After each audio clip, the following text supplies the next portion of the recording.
A raging war between Russia and Ukraine has divided the world.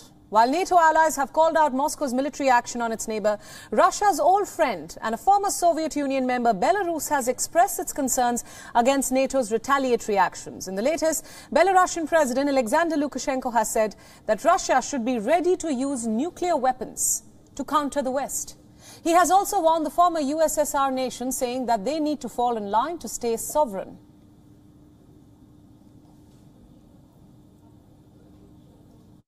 Нас это очень напрягает. Поэтому я прошу вас рассмотреть вопрос зеркального ответа на эти вещи. Без перебора. Они тренируют нести ядерные боеголовки. Вы, пожалуйста, помогите нам хотя бы приспособить самолеты наши, которые у нас есть, Су-35, по-моему, да, которые могут нести ядерные заряды. Я не говорю о том, что мы завтра перевезем или вы перевезете туда ядерные боеприпасы, но... But Western powers are not ready to back off either. In the recent G7 and NATO summits, United States and their allies have made it quite clear that they say that they will stand by Ukraine for as long as it takes. The US President Joe Biden has been calling on his allies to stay firmly united against any kind of Russian aggression. Our alliance strong, our people safe. Before the war started, I told Putin that if he invaded Ukraine, NATO would not only get stronger, but would get more united. And he would see democracies in the world stand up and oppose his aggression and defend the rules-based order. And that's exactly what we're seeing today.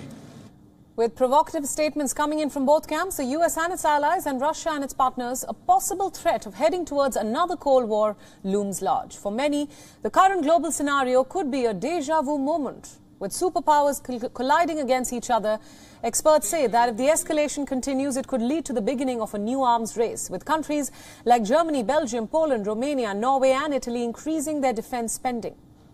NATO's recent bid to expand its allies is possibly worsening the conflict. Experts say that the events are similar to what the world has witnessed after World War II.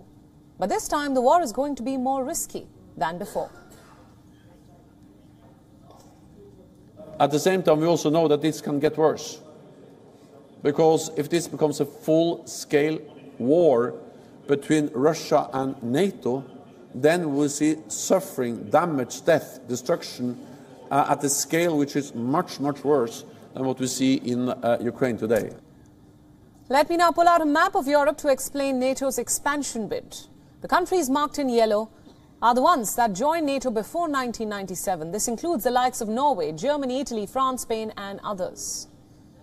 But take a look at the countries marked in orange now. These are the countries that joined the military alliance after 1997. It includes several Central and East European states that were once a part of the Soviet Union or under its sphere of influence. 4 of them, Poland, Lithuania, Latvia and Estonia, even have borders with Russia. Now, Finland and Sweden are applying to join the military alliance. Basically, the Baltic Sea is now NATO's own lake. And this has certainly irked Russia. Today, around 20,000 military personnel are engaged in NATO operations and missions around the world. Currently, NATO is leading operations in Kosovo and the Mediterranean. It is also supporting the African Union, conducting air patrols over the Baltic states and air defense support activities in Turkey on the request of its allies. It also has an advisory and capacity building mission in Iraq and carries out disaster relief operations and missions. Following Russia's unprovoked invasion of Ukraine in February, allies agreed to establish 4 more multinational battlegrounds in Bulgaria, Hungary, Romania and Slovakia. This brings the total number of multinational battle groups to 8, extending all along NATO's eastern flank from the Baltic Sea in the north to the Black Sea in the south. And a war at this time, like I mentioned before, could be more dangerous than before. World powers at this moment are well equipped with modern weaponry that could lead to a far more destructive warfare, including the possibility of a nuclear war. The war is not just restricted to the battlefield. Now, cyberspace is also a war ground. The cyber warfare could have severe implications with the possibility of enemies intruding and hacking government data. Russia's Ukraine invasion is having global ramifications for all of us. With superpowers and their allies parting sides, hectic parleys between NATO allies to plan strategies, neutral nations like Sweden and Finland turning to NATO for security. And with the global economic crisis because of the war, a Cold War-like situation could very well turn into a reality.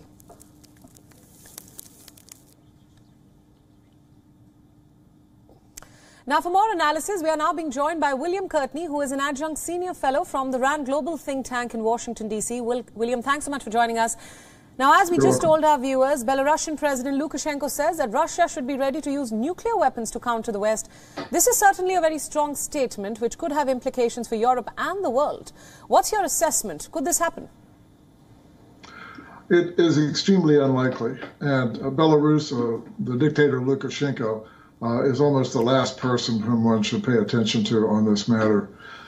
The Soviet Union and the United States had several crises earlier. In 1962, when the Soviet Union tried secretly to install nuclear missiles in Cuba, and then in 1973 in the Yom Kippur War.